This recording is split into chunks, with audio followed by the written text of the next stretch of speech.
Hello and welcome back to Scott's Rants here on Everything Awesome. Today I wanted to talk a little bit about what's called the Bardo state. Now this particular state of consciousness in different cultures, there's different ways of describing it, there's different words for it, there's simply just the idea of it without words, but the point is that it's a widely discussed topic, right?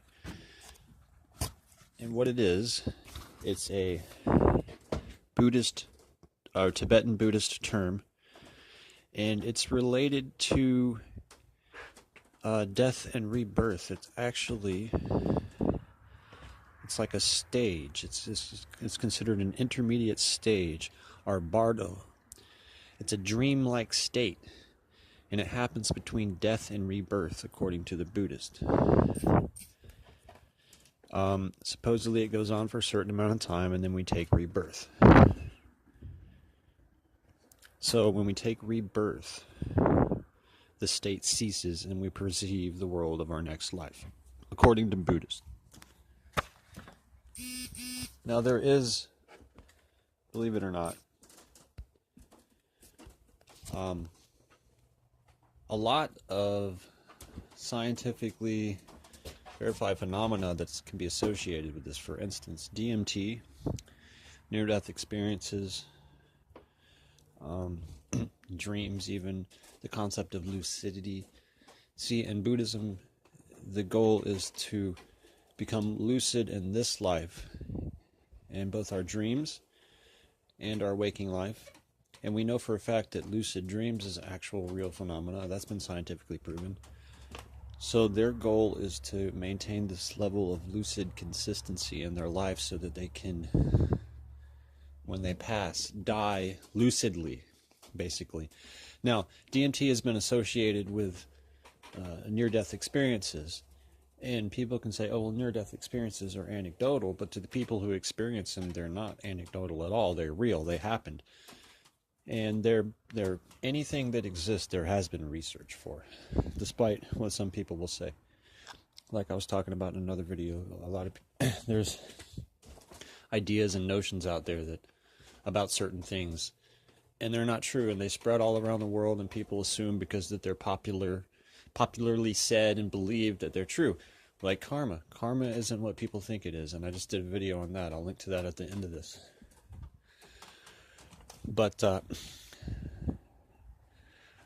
Bardo state has been confirmed by people who have had these near-death experiences, who have claimed to have gone to the other side and came back and basically met with, no matter what religion you are, we'll just call it God, whether you think it's a giant dude or whatever. And not everybody saw a giant dude, but the stories are pretty consistent in nature, not identical, but there's some good documentaries on that out there that I recommend watching. But the Bardo state, I believe, and evidence clearly indicates, is heavily associated with the pineal gland, DMT, dreams, and I think it's worth looking into, especially when you consider the facts that modern science and understand science can't explain everything, but we've not been able to identify a part of the brain that's responsible for consciousness.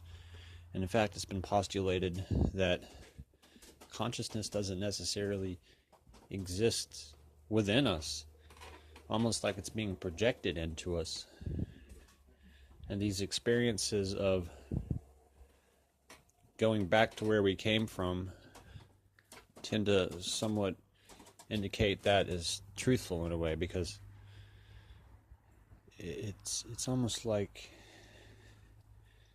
we all originate from the same source, and it's kind of just like we're just in these bodies.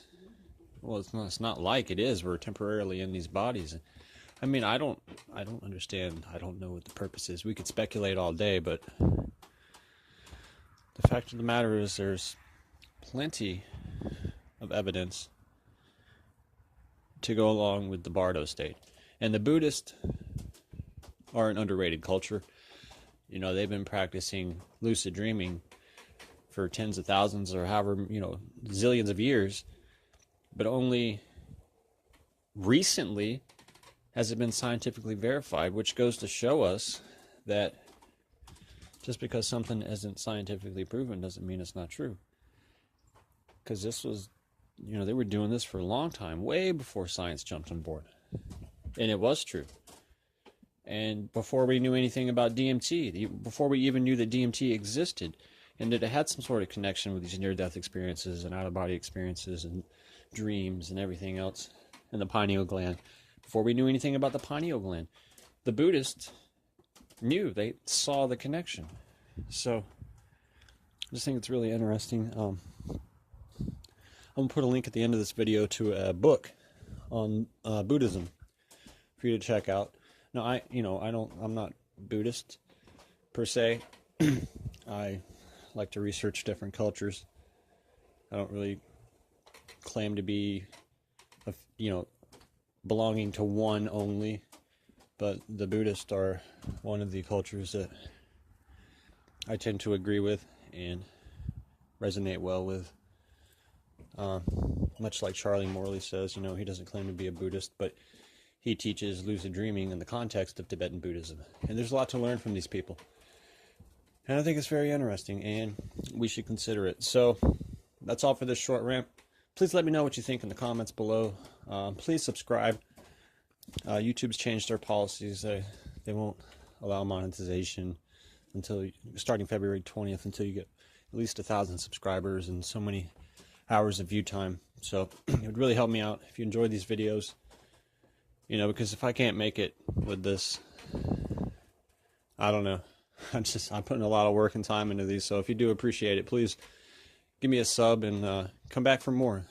When you subscribe, you'll get more notifications for future videos. So I really appreciate everybody. And until next time, I'm Scott. Everything awesome. Peace out.